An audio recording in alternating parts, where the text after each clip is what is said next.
자녀가 되셨고 하나님의 자녀로 사십니까? 그러면 하나님의 제자입니다. 자녀는 제자입니다. 자녀가 누구인지, 내가 자녀로서의 역할이 무엇인지는 제자로 예수님이 하나님 아버지가 하라는 대로 지시하는 대로 사는 삶, 이게 바로 자녀만이 갖는 부모와 자녀의 관계의 제자입니다. 그 어떤 누구도 행할 수 없는 겁니다. 예수님의 동생이기 때문에 하나님의 제자입니다. 하나님의 가족이라는 것은 예수님의 아버지가 내 아버지고 예수님의 하나님이 내 하나님이기 때문입니다. 하나님의 자녀가 부활의 증인이 되는 겁니다. 하나님의 제자만이 부활의 증인됩니다. 하나님의 자녀가 되지 않고 제자는 될 수 없습니다. 자녀인데 또한 제자가 아닐 수는 없습니다. 자녀와 제자는 이퀄입니다. 부활의 증인은 하나님의 자녀입니다. 하나님의 자녀는 하나님의 제자로서 부활의 증인이 안 될 수가 없습니다. 오늘도 나는 누구인가? 나는 왜 존재하는가? 나는 어디서 와서 어디로 가는가? 인생의 문제가 해결된 사람들은 춤을 추는 삶, 땅에서 진짜 하나님의 나라를 누리는 삶 되시길 바랍니다. 아직 내가 누구인지, 내가 왜 존재하는지, 내가 어디서 와서 어디로 가는지를 알지 못한다면 이 시간에 인생의 문제가 해결되길 바랍니다. 예수님은 누구신지, 예수님은 존재하는지, 예수님은 살아있는지가 분명해야지만이 인생의 문제가 해결됩니다. 인정하지 않고서는 인생의 문제가 해결될 수 없습니다. 인생의 문제가 해결됐다고 스스로 착각 속에 있다든가, 인생의 문제가 해결됐었는데 그 인생의 문제가 해결된 삶을 살지 못하는 부끄러운 삶을 사는 삶에서 이제 벗어나길 바랍니다. 인생의 문제, 영원한 생명을 갖는 것, 인생의 문제가 해결되는 건 하나님과 화해된, 하나님과의 전인격적인 관계와 질서가, 창조주와 피조물의 관계와 질서가 온전히 회복되어서 이제 영원하신 하나님의 지시대로만, 영원하신 하나님의 계획대로만 하나님을 참여해서 하나님을 마음과 목숨과 뜻과 힘을 다해 사랑하고 하나님 나를 사랑한 것처럼 사랑하는 삶, 부활의 삶, 생명의 삶을 사는 것이 인생의 문제가 해결된 삶입니다. 그래서 예수님이 누구신지를 분명하게 알아야 됩니다. 하나님께서 우리를 부르신 이유는 하나님의 아들 예수 그리스도와 사귐을 갖게 하려고, 예수와 직접적인 1대1로 개인적이고 실제로 지속적으로 사귐을 갖지 않는다면 예수를 알지 못하는 겁니다. 예수님 살아계심은 인정하지만 살아계신 예수님과의 직접적인 만남이 없다면 이 땅에서 살아계신 예수님의 삶을 사는 거, 예수님이 사시는 내 안에 살아주시는 삶을 살 수가 없습니다. 그러니 종교나 윤리나 도덕적으로 살려고 애를 씁니다. 사람들에게 보여주는 삶, 사람들이 인정되는 삶, 사람들이 관심을 갖는 삶에 쫓아가는 삶을 살 수밖에 없습니다. 디모데후서 1장 10절 같이 읽겠습니다. 시작. 이제는 우리 구주 그리스도 예수께서 나타나심으로 환히 드러났습니다. 그리스도께서는 죽음을 패하시고 복음으로 생명과 썩지 않음을 환히 보이셨습니다. 여러분이 실제가 되었습니까? 그러면 실제로 살으셔야 됩니다. 예수님이 지시하는 대로 살아야 됩니다. 바로 교회입니다. 교회. 요한복음 2장 22절 같이 읽겠습니다. 시작. 제 아들은 예수께서 죽은 사람들 가운데서 살아나신 뒤에야 그가 말씀하신 것을 기억하고서 성경 말씀과 예수께서 하신 말씀을 믿게 되었다. 부활이 없이는 믿을 수가 없습니다. 부활을 믿고 나면 성경이 다 믿어집니다. 예수님이 하신 말씀이 무슨 말씀인지 성령이 다 알려줍니다. 이거는 믿은 후에 알게 된 것. 믿지 않고서는 알 수 없는 삶, 알 수 없는 내용입니다. 데살로니가서 2장 13절 같이 읽겠습니다. 시작. 우리가 하나님께 끊임없이 감사하는 것은 여러분이 우리에게서 하나님 말씀을 받을 때 사람의 말로 받아들이지 아니하고 실제 그대로 하나님 말씀으로 받아들였기 때문입니다. 이 하나님 말씀은 또한 신도 여러분 가운데서 살아 움직이고 있습니다. 바로 하나님 말씀, 복음입니다. 예수님의 죽으심과 부활을 그대로 소개하고 그 예수를 믿고 진짜 부활, 그래서 진짜로 십자가의 고난의 삶을, 사랑의 삶을, 생명의 삶을, 부활의 삶을 실제로 살아있는 겁니다. 이게 아니다면은 이 말씀대로 예수를 받아들인 것이 아니라 또 그 말씀대로 받아들여 놓고 살진 않는 그런 삶이 아니라 말씀을 그대로 받아들이고 복음을 그대로 받아들이고 그대로 사는 삶입니다. 에베소 2장 1절에서부터 10절까지 같이 읽겠습니다. 시작. 여러분도 전에는 허물과 죄로 죽었던 사람들입니다.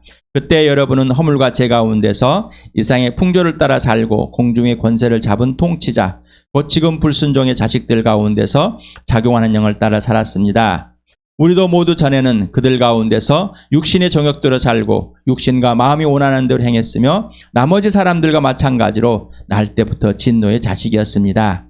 그러나 하나님은 자비가 넘치시는 분이셔서 우리를 사랑하신 그 크신 사랑으로 말미암아 범죄로 죽은 우리를 그리스도와 함께 살려주었습니다. 여러분은 은혜로 구원을 얻었습니다. 하나님께서 그리스도 예수 안에서 우리를 그분과 함께 살리시고 하늘에 함께 앉게 하셨습니다. 그것은 하나님께서 그리스도 예수 안에서 우리에게 자비로 베풀어 주신 그 은혜가 얼마나 풍성한지를 장차 올 모든 세대에게 드러내게 보이시기 위함입니다. 여러분은 믿음을 통하여 은혜로 구원을 얻었습니다. 이것은 여러분에게서 난 것이 아니요 하나님의 선물입니다. 행위에서 난 것이 아닙니다. 그러므로 아무도 자랑할 수 없습니다. 우리는 하나님의 작품입니다. 선한 일을 하게 하시려고 하나님께서 그리스도 예수 안에서 우리를 만드셨습니다. 하나님께서 이렇게 미리 준비하신 것은 우리가 선한 일을 하며 살아가게 하시려는 것입니다. 주일에 설교에 이 본문을 두 차례 읽었고 또 1절에 3절은 계속해서 여러분과 함께 나누었습니다. 여러분 정말로 죽었다 살아났습니까? 죄와 허물로 죄가 무엇인지 또 허물이 무엇인지 분명하게 여러분 인정하고 인지하고 고백하고 내 인생의 문제가 해결되지 않는 삶, 죽은 삶, 그리고 인생의 문제가 해결된 삶, 하나님께서 해결한 삶이 분명하십니까? 오직 하나님의 선물 믿음과 하나님의 선물인 구원, 은혜로만 되었습니까? 하나님께서 여러분을 죽은 사람들 예수와 함께 죽은 사람들 가운데 살려내서 하나님 나라로 옮겨진 삶이 맞습니까? 진짜입니까? 진짜는 진짜로 사는 겁니다. 하나님께서 예수 그리스도 안에서 여러분을 다시 만드는 아름다운 걸작품이 되십니까? 그러면 하나님이 하라는 대로 사는 겁니다. 이게 바로 죽었다 살아난 삶입니다. 죽었다 살아난 삶. 죽었다 살아난 삶이 아니면은 거짓된 삶을 살고 있어요. 로마서를 같이 읽겠습니다. 시작. 예수를 죽은 사람들 가운데서 살리신 분의 영이 여러분 안에 살아계시면 그리스도를 죽은 사람들 가운데 살리신 분께서 여러분 안에 계신 자기 영으로 여러분의 죽을 몸도 살리실 것입니다. 그러므로 그리스도 예수 안에 있는 사람들은 정죄를 받지 않습니다. 그것은 그리스도 예수 안에서 생명을 누리게 하는 성령의 법이 당신을 죄와 죽음의 법에서 해방하여 줬기 때문입니다. 육신에 속한 생각은 죽음입니다. 그러나 성령에 속한 생각은 생명과 평화입니다. 육신에 속한 생각은 하나님께 품은 적대감입니다. 그것은 하나님의 법을 따르지 않으며 또 복종할 수도 없습니다. 육신에 매인 사람은 하나님을 기쁘게 드릴 수 없습니다. 여러분은 또 다시 두려움에 빠뜨리는 종살이 영을 받은 것이 아니라 자녀로 삼으시는 영을 받았습니다. 그래서 우리는 그 영으로 하나님을 아빠 아버지라고 부릅니다. 바로 그때 여기까지. 자, 여러분은 예수 그리스도의 영이 하나님의 영이 진령 성령이 여러분을 죽은 사람들 가운데 예수를 믿게 해주시고 예수와 같이 이 육신이 부활한다는 사실이 실제입니까? 이 부활이 실제가 되지 않는다면은 이 예수의 영이 죽은 사람들 가운데서 살리신 그 영이 내 몸도 이 육신, 직접 육신도 살린다는 것을 여러분 안에 실제가 되었습니까? 여러분은 두려움의 영을 따라 사는 것이 아니라 죄의 종이 아니라 심판의 대상의 종이 아니라 예수를 죽은 사람들 가운데 살려내신 성령으로 말미암아 하나님의 영으로 내 영이 하나님을 아빠라고 예수님의 아버지를 아빠라고 아빠 아버지라고 부르는 그런 하나님의 자녀가 되었습니까? 그런 하나님의 자녀로서의 삶을 실제 누리고 있습니까? 이거는 명목상이 아니라 실제적인 관계입니다. 이 관계와 질서는 오직 예수 그리스도를 통해서만 알 수 있습니다. 여러분 하나님을 아빠라고 부르십니까? 하나님을 아빠와 같은 친밀한 관계로 대하십니까? 하나님 아버지는 자녀로서 아들로 딸로서 가장 친밀하게 내 앞에서 재롱을 부르시며 하나님을 소개하고 있는데 당신이 누구냐?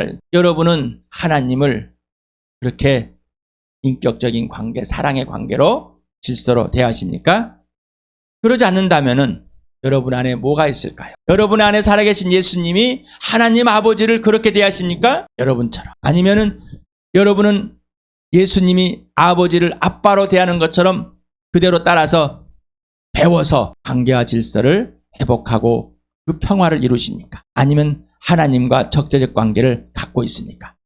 하나님과의 적대적 관계는 성령을 따라 살아가는 사람이 성령을 따라 사는 사람이 아니라 자기가 원하는 삶, 세상이 원하는 삶, 자기가 하고 싶은 삶, 하나님과 적대적 관계입니다. 이분들은 하나님을 아빠라고 부를 수가 없습니다. 왜? 하나님과의 사귐이 없기 때문입니다. 종교성을 가지고서 윤리와 도덕성을 가지고서 뭔가 몇 가지는 해서 자기는 괜찮은 것처럼 보여줄지 모르지만은 사람들은 박수를 보낼지 모르지만은 하나님은 박수 안 보냅니다.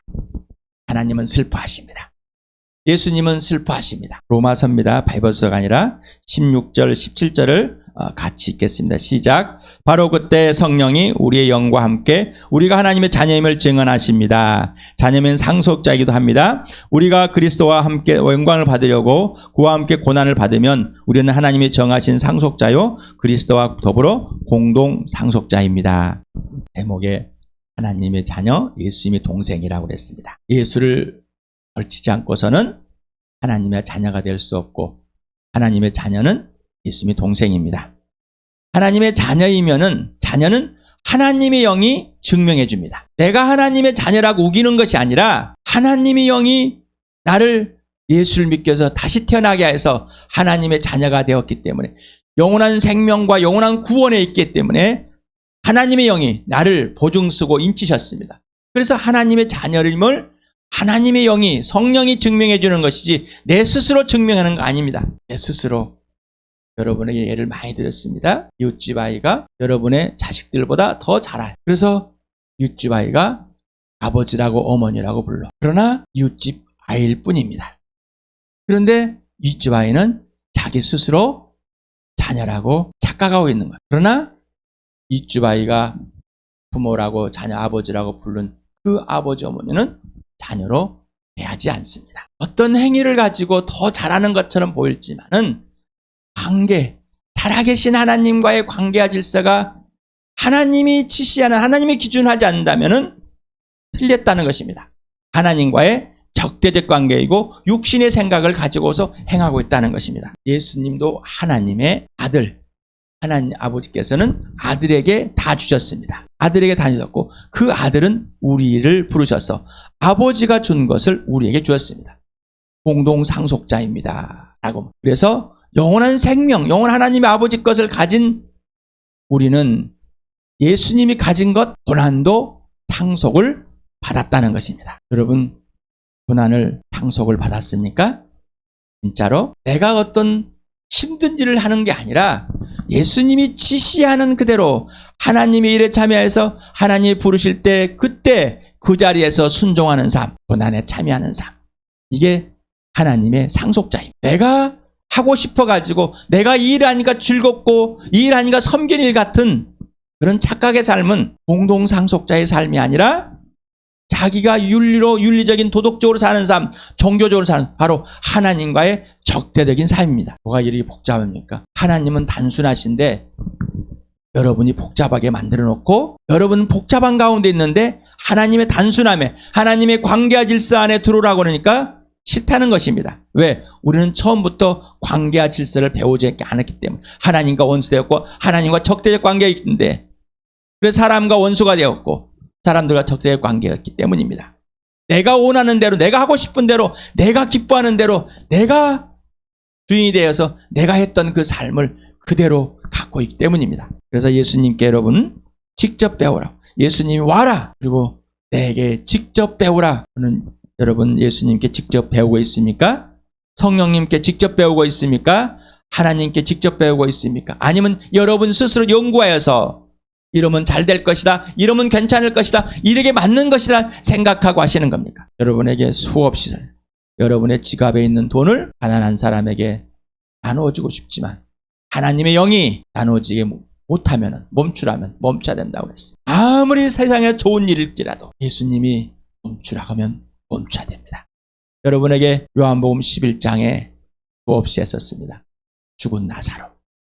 예수님이 가면은 고칠 수 있지만 하나님은 그 아들에게 가지 말라고 친구인 나사로가 죽게 만듭니다. 여러분 그렇게 하시겠습니까? 예수님이 지시하는 대로는 살지 않으면 하나님과의 적대적 관계입니다. 그러니 세상에서 같이 세상의 방법, 세상의 수준으로 가져와가지고 하나님의 수준이라고 착각하지 말죠. 이 땅에 사는 삶, 예수를 믿고 사는 삶, 예수를 따라 사는 바로 예수님의 수준의 삶입니다. 하나님의 자녀는 하나님의 수준의 삶을 사는 것이지 이 땅에서 배운, 이 땅에서 행하는 그런 수준의 삶이 아닙니다. 하나님의 아들이신 예수님은 하늘의 수준의 삶을 이 땅에 살았어요. 하나님 아버지가 아빠가 하라는 대로만 하셨어요. 왜? 아버지가 아들을 사랑하고 그 아들은 예수님은 아버지를 사랑하셨기 때문입니다. 우리 베드로 전설 4장을 같이 읽어보겠습니다. 시작. 그리스도께서 육신으로 고난을 받으셨습니다. 여러분도 같은 마음으로 무장하십시오. 육신으로 고난을 받은 사람은 이미 죄와 인연을 끊은 것입니다. 이제부터는 육신으로 살아갈 남은 때를 인간의 육정대로 살지 말고 하나님의 뜻대로 살아야 합니다. 여러분은 지난날에 이방 사람들이 하고 싶어하는 일을 하였으니 곧 방탕과 정욕과 술취함과 환락과 연애와 가증스러운 우상 숭배에 빠져 살아왔습니다. 그것은 지나간 때로 충분합니다. 그들은 여러분이 자기들과 함께 그런 지나친 방종에 빠지는 것을 이상히 여기면서 여러분을 비방합니다. 사랑하는 여러분, 여러분을 시험하려고 시련이 불길이 여러분 가운데 일어나더라도 무슨 이상한 일이나 생긴 것처럼 놀라지 마십시오. 그만큼 여러분은 그리스도의 고난에 동참하는 것이니 기뻐하십시오. 그러면 그의 영광이 나타날 때 여러분은 또한 기뻐 뛰며 즐거워하게 될 것입니다.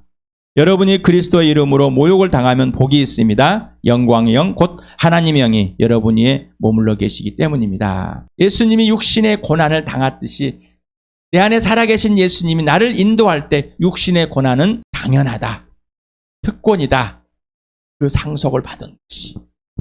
육신의 고난을 받는 것은 당연합니다. 또한 어떤 환난이나 어려움이나 어려운 상황이 왔을 때도 마찬가지다. 이것이 우리에게 육신의 고난을 받게 한다면 하나님의 영광이, 예수의 영광이 보일 때이다. 바로 하나님의 영이 우리 위에 머물러, 예수님이 위에 영이 머물러 있듯이 우리의 위에 영이 머물러 있을 때 하나님의 영광, 예수 영광을 드러낼 수 있다는 것입니다. 여러분은 내 육신의 편안함, 육신의 세상의 가치관에 즐거움에 아직도 돈에 벌벌 떨고 아직도 육신에서 벌벌 떤다면은 두려움에 빠져있는, 두려움에 빠져 종살이에 빠져있는 사람, 아직도 자기의 생각이 옳다고 우기고 있는 사람, 아직도 자기 스스로 순종하고 있다고 착각하고 있는 사람, 이리저리 잘 피하면서 자기를 속여왔던, 사람들을 속여왔다고 잘했다고 착각한 사람들, 거짓말장애에 완전히 빠져있던 사람, 예수와 함께 죽었다 살아났다면 예수님이 지시하는 그대로 바로 부활의 증인입니다. 부활의 증인은 부활을 사는 삶, 부활을 경험하고 예수와 함께 죽고 진짜 육신이 부활에 차면, 그래서 이 땅에서의 육신은 당연히 죽는 거고, 그런데 이 땅의 육신 남아서 나그네로 사는 잠깐의 삶의 고통은 예수님의 몸과 같이 이미 부활했기 때문에 하나님의 영이 예수를 죽은 사람들 가운데 살린 같이 내 육신도 살릴 것이라는 그러한 예수 그리스도의 믿음이 우리 안에 있기 때문입니다. 사도행전 20장 22, 23절 같이 읽겠습니다. 시작. 보십시오. 이제 나는 성령에 매여서 예루살렘을 가는 길입니다. 거기서 무슨 일이 내게 닥칠지 나는 모릅니다. 다만 내가 아는 것은 성령이 내게 알려주시는 것뿐인데 어느 도시에든지 투옥과 환란이 나를 기다리고 있다는 것입니다. 성령에 매여서 사는 삶, 바울은 성령에 매여서 이끌려갑니다. 예루살렘에 가면은 분명히 어떤 일을 일을지 모르지만은 항상 따라다니는 것은 고난이 있다는 것입니다. 여러분 예수님을 따라가면 항상 고난이 있다는 것을 이미 알고 따라가십니까? 편안하려고 예수를 따라가십니까? 열심히 젊어서 열심히 예수님께 순종하고 늙어서는 편안한 삶을 산다고 세상은 말합니다. 그 삶을 유지하기 위해서 열심히 순종했기 때문에 노년에는 보상을 받아야 된다는 착각의 삶을 살고 계십니까? 그렇다면 바울은 잘못 살았습니다. 베드로는 잘못 살았습니다. 지금 베드로와 바울과 로마서와 베드로 전서를 지금 사도행전을 통해서 이들의 삶, 이들이 복음을 전한, 그리고 이들이 교회에 편지 쓴 삶은 틀린 삶이 되는 겁니다. 거짓입니다. 가짜입니다. 그러면 복음은 진짜일까요? 복음은 진짜일까요? 질문을 해봐야지 않습니까? 이게 진짜가 아니라면은 예수는 종교일 뿐입니다. 종교. 기독교라는 종교. 사람이 만들어 놓은 종교일 뿐입니다. 사람이 만들어 놓은 종교. 아니면 진짜로 복음이십니까? 진짜로 예수이십니까? 그렇다면 이 말씀이 이 예수가 진짜가 되시길 바랍니다. 예수님이 지시하는 그대로, 예수님이 내 안에서 사시는 삶, 살아주시는 삶, 부활과 십자가와 생명과 사랑의 삶, 내가 찾는 삶이 아니라 예수님이 내 안에서 행하시는 삶, 그런 복된 삶 누리시길 바랍니다. 마태복음 5장 11, 12절을 같이 읽겠습니다. 시작. 너희가 나 때문에 모욕을 당하고 박해를 받고 터무니없는 말로 온갖 비난을 받으면 복이 있다. 너희는 기뻐하고 즐거워하여라. 하늘에서 받을 너희 상이 크기 때문이다. 너희보다 먼저 온 예언자들도 이와 같이 박해를 받았다. 예수님이 이 땅에 오셔서 나로 하여금 버림을 받았습니다. 여러분, 나와 여러분 예수를 버렸습니다. 그리고 그 예수를 알고 믿었습니다. 그 예수를 전해주는 사람들은 박해와 환난을 받을 수밖에 없습니다. 예수님이 남에 달려서 찢겨서 죽인 같이 우리도 그 삶에 참여하지만이 부활의 증인이 된 하나님의 자녀, 예수님의 제자, 하나님의 제자, 곧 부활의 증인이 되는 겁니다. 그러지 않고서는 부활의 증인이 될 수 없습니다. 오직 예수만이 되지 않는다면 이 예수를 증거할 수 없습니다. 교회에 와서 교회당에 들고 와서 끌고 와서 사람들은 모아놓을 수 있지만은, 종교인은 만들어 놓을 수 있지만은, 진짜 하나님의 자녀, 진짜 하나님의 제자, 예수님의 동생으로 부활의 증인으로 사는 것은 할 수 없습니다. 요한복음 16장 33절 같이 읽겠습니다. 시작. 내가 이것을 너희에게 말하는 것은 너희가 내 안에서 평화를 얻게 하려는 것이다. 너희는 세상에서 환난을 당할 것이다. 그러나 용기를 내어라. 내가 세상을 이겼다. 내가 이것을 너희에게 말한다는 것은 이제 마지막에 예수님, 나는 비유로 더 이상 말하지 않고 이제 직접 내가 내 몸이 사람들에 의해서 찢겨질 것이다. 죽군다. 그리고 하나님이 나를 살리신다. 이 마지막 말을 합니다. 그리고 나는 이제 비유가 아니라 직접 죽고 부활한 이 모습을 너희에게 보여줄 것이다. 자, 이럴 때 너희는 다 도망가 버릴 것이다. 내가 이렇게 말하는 것은, 자, 너희가 내 안에서, 예수 그리스도 안에서 평화를 얻게 하는, 도망가는 건 전쟁입니다. 그러나 평화는 예수님이 나에게 목숨을 버려서 나를 사랑한 것이 평화입니다. 나를 용서하시고 도망가 버린 제자들을 찾아가 용서하시는, 사랑하시고 회복하시는 삶. 그러면서 나와 같이 너희가 세상에서 환난을 당할 것이다. 그러나 용기를 내라. 담대하라. 내가 세상을 이겼다. 예수님이 이겼습니다. 부활로 이미 예수님이 이긴 사실을 확증하고 우리는 이기신 예수님을 믿고 진짜로 이 땅에서 이긴 삶을 살아갑니다. 이긴 삶은 예수님께 순종하는 삶입니다. 예수님을 사랑함으로 신뢰하는 복된 삶을 살아가는 겁니다. 이 시간에 그 아름다운 삶을, 그리고 진짜 하나님의 자녀가, 진짜 하나님의 제자가 되는, 예수님이 댕생이 되어서 진짜 부활의 증인으로 살아가는 그 특권을 우리 교회에 주셨습니다. 우리 교회에 주시고 모든 교회에 주시고 나와 여러분에게 주셨습니다. 이 예수 그리스도의 살을 날마다 잘글장글 씹어서 여러분의 창자에 꼭 채워주시길 바랍니다. 그리고 이 목마름이 예수님의 피를 마시며 영원한 생명으로 목마름을 해결하시기 바랍니다. 바로 그래야 부활의 증인이 됩니다. 부활의 증인은 예수님만 전부가 되는, 하나님이 그를 죽은 자 가운데 살려내서 나와 여러분의 가치와 존재를 회복해놨습니다. 또 함께 부활의 증인으로 세웠습니다.